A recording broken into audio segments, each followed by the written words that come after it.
The man sleeping with my wife looked me in the eye, then threw me down the stairs.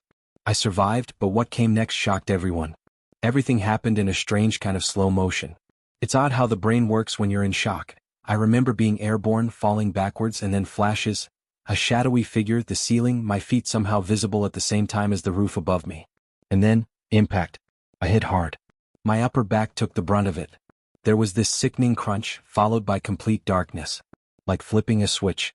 When I finally came to, groggy and aching all over, I didn't recognize where I was. My head pounded like a drum, and it felt like my whole torso had been hit by a train. I stayed completely still, just trying to breathe through the pain before I even dared to crack my eyes open. A blurry image formed, just a fluorescent light above me, surrounded by those typical hospital ceiling tiles. I shut my eyes again immediately. My entire body screamed with pain. Every breath was like a knife to the ribs. I wanted to cry out, but I kept silent, trying to gather my bearings. The first time I attempted to move my head, a jolt of white-hot pain shot down my spine. It was like sticking my neck into a live wire. Even shifting my gaze to the side without moving my head was enough to make me wince. That's when I heard voices nearby. Maybe that's what woke me. "Is he gonna make it?" someone asked. Sounded like a man, probably early 40s, calm but concerned. "Yes," replied another voice. I figured that one had to be a doctor. But as for when he'll be awake again, that's the part we're still waiting on. He came around for a bit earlier, but then he passed out again. We just need to give it time.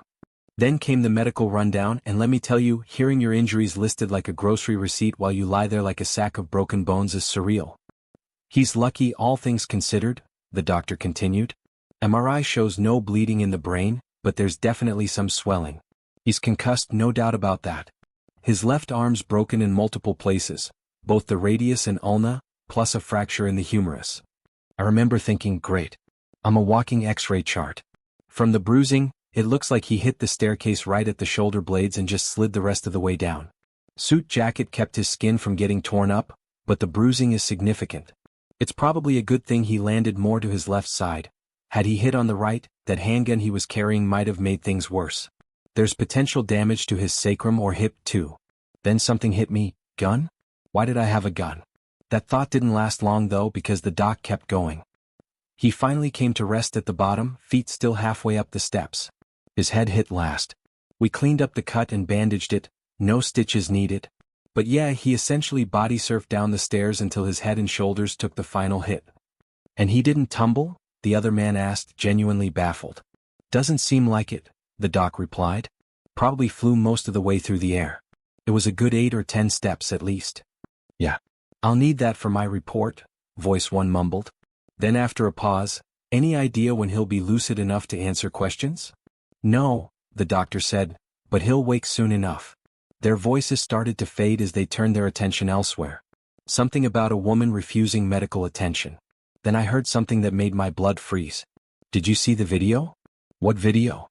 "The girl from across the landing, she was FaceTiming her parents showing off her new apartment. Right when the yelling started. They opened the door with their phones recording. There was a beat of silence, then they caught a naked man and woman standing on the landing, shouting. He screams, "That'll teach you your place, you stupid." The voice trailed off, uncomfortable. They couldn't see what the two were looking at down the stairs, but they caught that part. And just like that, I remembered the building. I remembered the real estate office where my wife Lauren worked. She was a sales agent with a franchise that had a decent reputation. It wasn't the first time I'd seen something off on her phone. Just a month before, she got a text from her boss, some smug jerk named Brandon, while we were watching TV. I was bringing her a glass of wine when it pinged. She was on the couch, scrolling. Didn't even know I was behind her. I saw the message. "You looked fine this morning." The text said, "I want some of that love as soon as we can make it happen." I nearly dropped the glass of wine in my hand. I had walked up behind Lauren while she was sitting on the couch, just casually scrolling through her phone. She didn't know I was there. The words jumped out at me like a slap to the face. I tensed immediately, but Lauren played it cool, flipping the screen and acting like nothing happened. The thing is, I always knew I wasn't exactly the guy people expected to see with someone like her. In my circle, I wasn't the tall, chiseled guy with perfect teeth and a six-pack. I'm 5'8" on a good day, maybe 145 pounds soaking wet and carrying bricks in my pockets. I'm not bad looking, at least that's what my sister and her friends used to say, but I was never the stud. Once years ago, my sister Becky joked in front of her friends that I wasn't what you'd call heartthrob material. I shot back with a grin, "Well, you don't know what I'm packing downstairs." Her face turned beet red while her friends burst out laughing. That line kinda stuck. I've always had a sense of humor about myself, but deep down, I knew I was never the guy people turned heads for. Not like Lauren's boss Brandon. Still, Lauren had chosen me. And after 5 years together, 4 of them married, I thought we were solid. We'd even been having real conversations about starting a family. I mean, we were right on the edge of it. She had mentioned going off the pill. For all I knew, she already had. But standing there, reading that message, I realized something I hadn't let myself consider until that moment. I would never have a child with her. Not with Lauren. That night was supposed to be romantic. She was in the shower, getting ready, probably thinking I'd come in like usual, give her a kiss, maybe start things off slow the way she liked it. But that shower? It was wasted. I didn't have it in me. Over the next few weeks, the lies kept stacking up. Not outright ones, at least not at first, but little falsehoods. Omissions. Avoidance. But betrayal? That's the loudest kind of lie there is. I played along. I even faked having a stomach bug just to give myself a reason to get up at night. On one of those bathroom trips, I took her phone with me. That's when I installed a monitoring app and downloaded her messages.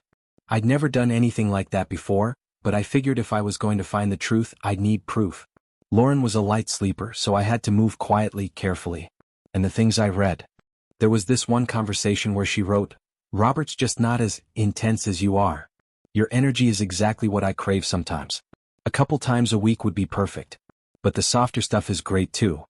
Another message, "I shouldn't complain. Robert can be passionate when he wants to, but if I ever feel uncomfortable, he stops. You just keep going until you're done. Can be a lot. But I love it. I'm in love with Robert, I am, but sometimes I just want wild." Reading that broke something in me. Not just the betrayal, but the way she dissected our intimacy like it was some product she was comparing online. I realized she'd already begun building her narrative. To our friends, to her family, I'd be the villain. She'd say I imagined everything, or that it happened just once and I was being unreasonable by not forgiving her tiny mistake. Those 3 weeks, while I gathered every piece of evidence I could, changed the way I saw her. I didn't love her the way I used to. Not anymore. Once you see someone clearly, there's no going back. The first thing I did, once I made up my mind to get Lauren out of my life, was simple. I paid off all our debts. We both had some college loans hanging over us. Mine were heavier, hers barely a blip in comparison. But I didn't want anything tying us together when it came time to pull the plug. Now, I'm not going to lie to you. There were darker moments in all this when the anger boiled up inside me so hot it scared me. I'd catch myself daydreaming about doing something reckless, like grabbing a tire iron and cracking Brandon across the head while he was mid-thrust with my wife. Maybe break a rib, a spine, something to make sure he remembered me. But then reality would come crashing back. That kind of thing? That's jail time, no way around it. There's no way you swing a tire iron and call it self-defense. Everyone knew I had a concealed carry permit too. I usually kept a pistol with me whenever I traveled. So if I squared off with him, fists flying, it wouldn't look like some heat-of-the-moment brawl. It would look bad, real bad. Besides, I wasn't exactly built for a fight like that. 5'8", maybe $150 on the scale if I had rocks in my pockets. Brandon? He was bigger, stronger, and fast for a man his size. The fight, if you could even call it that, happened so fast it's a blur even now.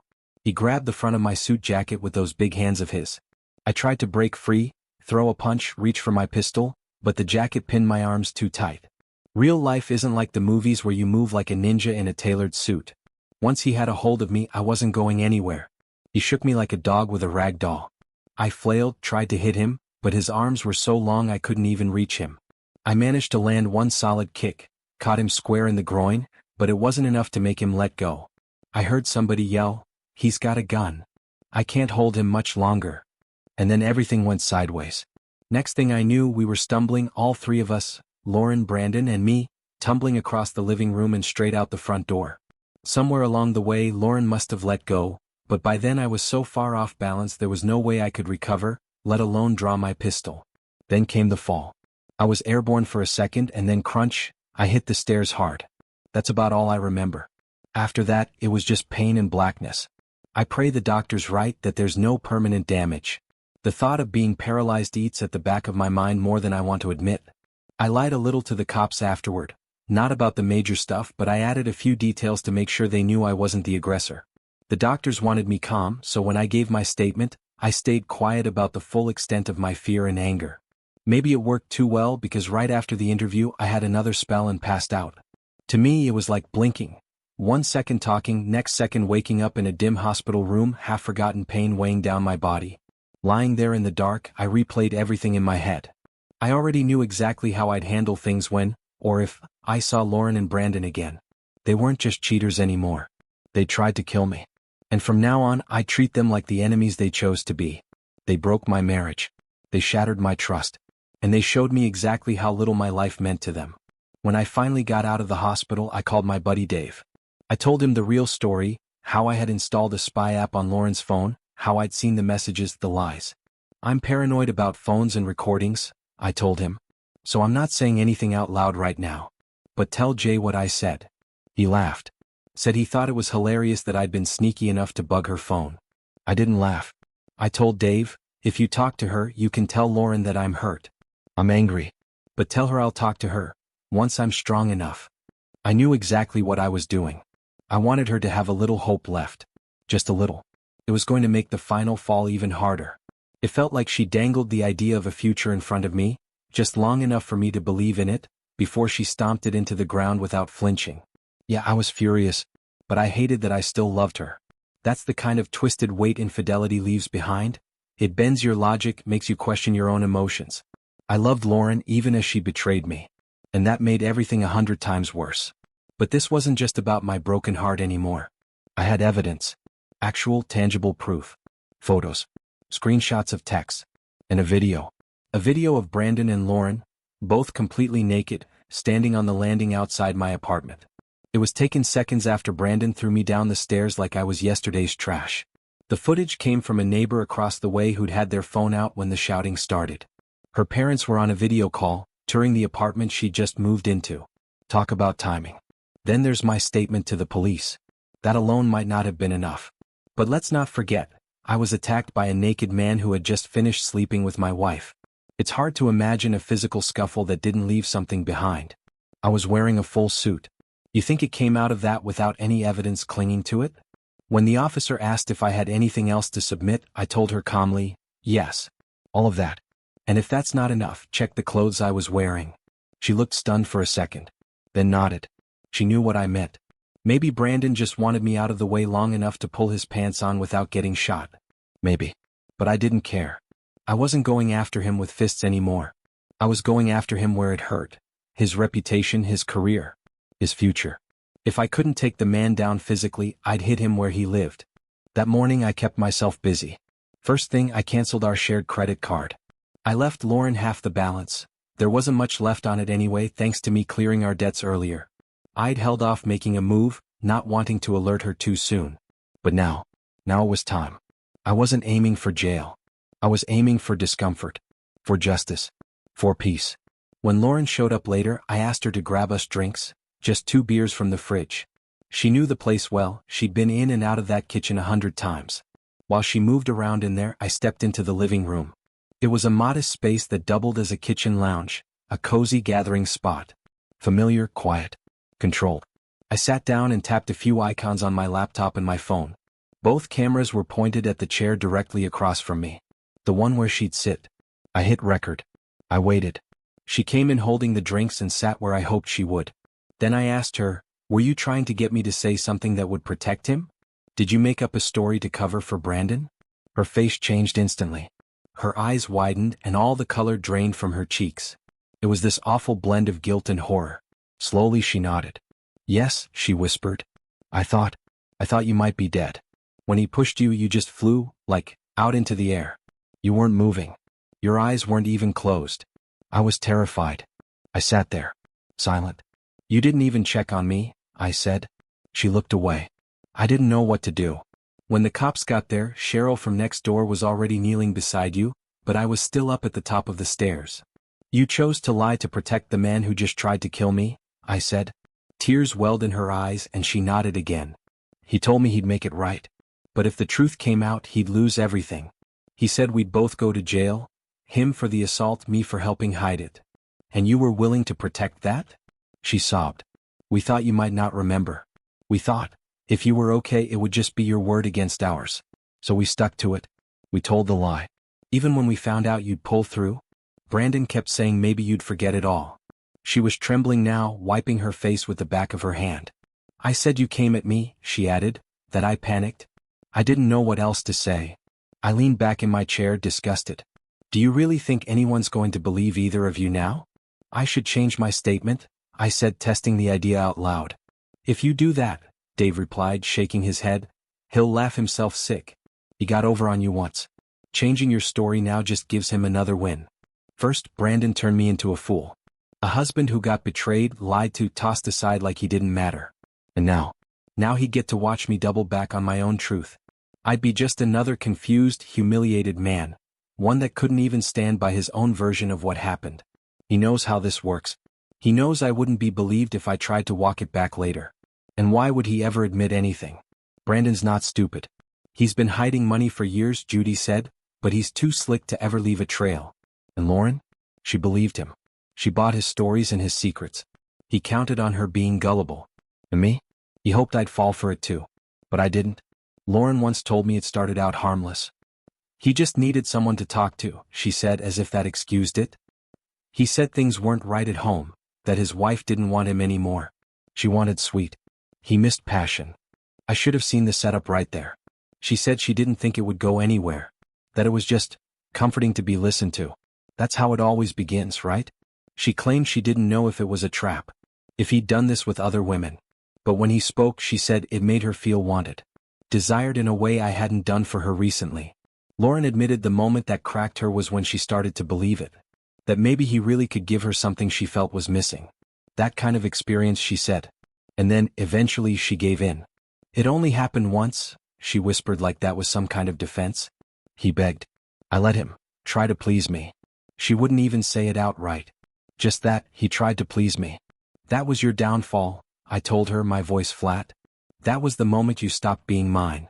She stood there, pants still in her hand, looking down at the floor like it held the answer to everything.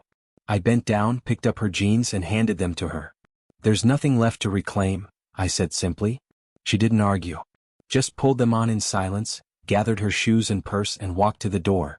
She paused on the porch, standing barefoot for a moment like she was waiting for me to say something. Her hands moved slowly as she slid her shoes on. She looked back. I'm so sorry, Robert, she said. Then she got in her car and drove away. I turned off the recording apps on my phone and laptop, made copies of everything and stored them away. This wasn't just about betrayal anymore, it was about survival. I'd been warned this divorce was going to cost me. Our prenup was airtight, courtesy of Lauren's father, who wouldn't bankroll our brokerage unless we protected the investment. So she'd still walk away with 70% of everything we had, including a piece of the business I built. But there was one caveat. The clause said that if infidelity could be proven, we could move to an even 50-50 split with no alimony.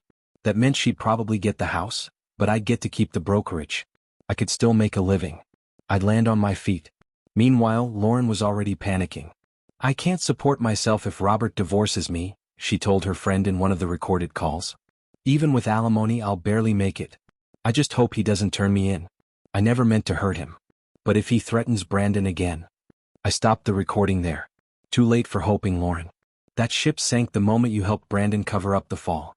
The moment you stood at the top of the stairs while I laid there, broken, below you. Hey Brandon, I thought to myself as I scrolled through the evidence folder, I'm done backpedaling. This time I was walking straight through the fire, with receipts. I'll admit it, I was just venting. I'd never actually go through with half the things I said in those moments of rage. Still, I didn't think Lauren was naive enough to believe Brandon's nonsense. But just in case, I stayed sharp. I recorded that conversation too. That day I had an appointment with my attorney, Bergen. He agreed to meet me out at the camp, not far from town. We liked the privacy, and at that point I didn't trust too many public spaces. As we sat under the shade of a pine, I started to wonder, what if Brandon really did have a hidden bank account somewhere? He was arrogant, sure, but why would he ever confess to that? Then again, maybe he'd slipped up to Lauren. Maybe he got careless. Bergen walked me through it calmly like he always did. You know, he said, the way Lauren described it might have been twisted, sounded more innocent than it was. She said Brandon didn't beat you, just that he grabbed you. He's a big guy, I muttered. That's enough. Exactly, Bergen nodded. If a guy like that wanted to, he could have easily crushed your ribs or broken your back. He didn't have a weapon, but he didn't need one. And when he said he was going to kill you? Yeah, anyone in your shoes would have believed it. He's going to deny it, of course. He always would have, Bergen replied. That part comes down to the jury. But lucky for us, you didn't shoot him. Which actually makes your case stronger. As for the divorce, everything was set. Bergen had all the paperwork drawn up, ready to serve. The process server had already checked both the real estate office and my apartment, but Lauren wasn't at either place. That's when the call came. Bergen's voice was calm but serious. They've been arrested. Both of them, Lauren and Brandon. First thing this morning, just as they got to work. I felt quiet. Not satisfied exactly. Just still. He told me he'd delivered the audio and video files to the assistant district attorney the night before. The ADA had apparently stayed late going over everything and had already filed the charges.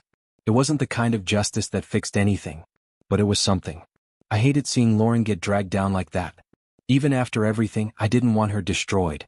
I just didn't want her to walk away untouched. Actions have consequences. She made her choice. I called Bergen again to let him know where Lauren would be. She'd be served as soon as she was released. No more delays. My brother John came with me to collect the last of my stuff from the apartment. I grabbed what mattered, my clothes, my desktop computer, and a few handguns I had secured in the safe. That was it. I didn't need anything else from that place. Standing there looking around the apartment we once shared, I felt empty. But it was a clean kind of empty. Like finally clearing out the smoke after a fire. Later that night, I met with Lauren's dad. We sat quietly, both of us nursing a drink. He was trying to hold it together, but I could see the strain in his eyes. Robert, he said, you know I don't mince words. I probably swear worse than you do, and I know what sex looks like. So does Bill. Don't sugarcoat anything. I want to hear it all, see it all if you've got it. His voice cracked slightly. From the way you're acting. I'm guessing these files show my daughter in a pretty terrible light. She's a 304, isn't she? I nodded. Yeah. It's bad. He sat back, shoulders heavy. I didn't want this. I didn't want to believe it. I didn't either, I said softly. I didn't start all this hoping to paint her as some wild thing I couldn't forgive. But it went south fast. And it went deep. He swallowed hard, nodded slowly but didn't look away. Thank you for being straight with me. I looked down at the floor, trying to steady myself. I didn't want to hurt you either, I said quietly. But I want you to know. I'm here. I'm still trying to figure out how to react myself. I knew none of this was playing out the way anyone would want. It was a mess, plain and simple. But in the middle of that chaos, there were these strange moments of comfort, like when Rachel wrapped her arms around me. I hugged her back and told her how much I appreciated her warmth. She smiled, soft and knowing, and kissed me gently on the cheek. It surprised me how much that small gesture stirred something in me. Honestly, there was something about the women in Lauren's family, her mom, her sister, even Rachel. They all had this grace, this calm strength that just drew you in. I told Rachel that Lauren didn't have to move out of the apartment if she didn't want to. I was heading out to stay at my family's fish camp on the edge of town anyway. But Rachel shook her head slowly. Mom's done, she said. Lauren had something real and she destroyed it. She's not welcome to stay here. She's coming home. A nurse named Cheryl checked in on me later. I recognized her. Lauren and I had invited her over a few times for dinner. We chatted about life, shared little stories. I'd always liked her. I hadn't realized how serious she was about nursing until then. I peeked at your chart, Cheryl said with a wry smile. And let me tell you, there's no such thing as a little swelling. That's like saying someone had a minor heart attack or was a little bit pregnant. You took a hard fall, Robert. Don't try to be a hero, rest. 7 to 10 days might be the hospital's standard advice, but take that as a minimum, not a goal. I thanked her, and she gave me that warm nurse magic kind of smile, the kind that says, I care but I'm not here to baby you. I liked that about her. Later that day, my brother Nate drove me out toward the fish camp. He was in rare form, half serious, half playing wingman. You know your mother-in-law would jump your bones in a heartbeat if she wasn't married, he said with a laugh. She's sharp, classy, and totally loyal to her husband. But man, if she were single? I rolled my eyes and he grinned wider. And your sister-in-law? She wants you to. You just have to say the word. I gave him a look, but he wasn't done. Even that neighbor, the nurse? She's been watching you, man. You think I don't notice these things? I do. You've got options now, little brother. I couldn't help but laugh, even if it was all a little sideways and messed up. Halfway to the camp, I got quiet. My thoughts were spinning again. Julie, Lauren's mom, had turned out to be just as fiery and direct as I was. A few days earlier, I'd mentioned something to her about a rumor that Brandon had stashed money in a Caribbean account under his son's name. I thought it might just be talk, but to my surprise, Julie didn't brush it off.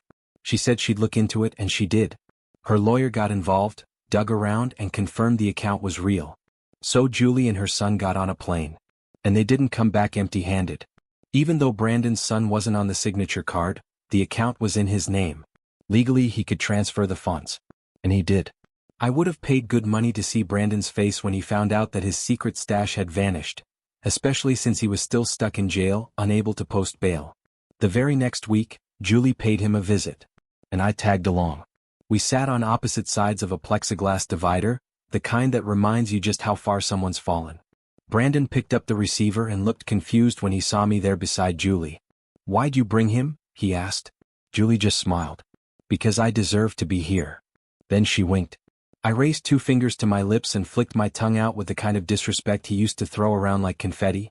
His eyes narrowed. Mine didn't blink. I didn't say a word when I walked into that visiting room. I just looked Brandon dead in the eyes and slowly pushed my index finger through the circle made by my thumb and forefinger. The old-school symbol. He flushed red instantly. You could see it crawl up his neck. He stood there frozen for a second, unsure if he should laugh, explode, or pretend he didn't care. But the silence said it all. I reminded him of exactly what he lost. He didn't take long to react after that. Brandon lunged. He didn't care about the setting or the guards or the glass. That rage was always sitting just under the surface with him.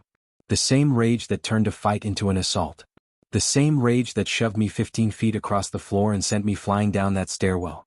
The same rage that made him say, "If I had the chance, I'd kill you." Not great for your defense, buddy. His attorney wasn't bad, confident, slick, said all the right things. Tried to paint Brandon as a man caught in a bad moment. Claimed he was just defending himself from an angry, armed husband.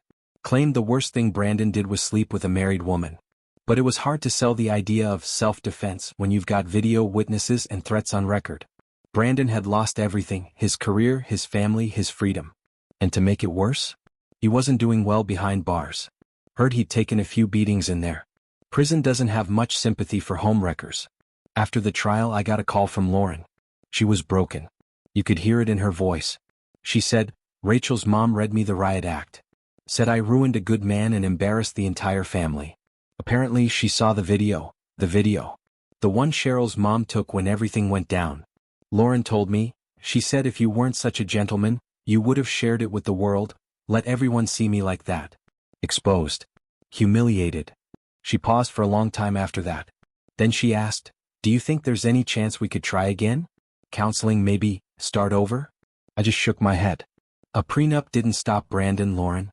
It wouldn't stop you either." "I'm not him," she said quietly. "But I'm not who I used to be either," I replied. She didn't know what to say to that. After everything, Rachel, Lauren's sister, tried to stay in touch. At one point, she even told me her parents were okay with us dating. Said Lauren wouldn't stand in the way.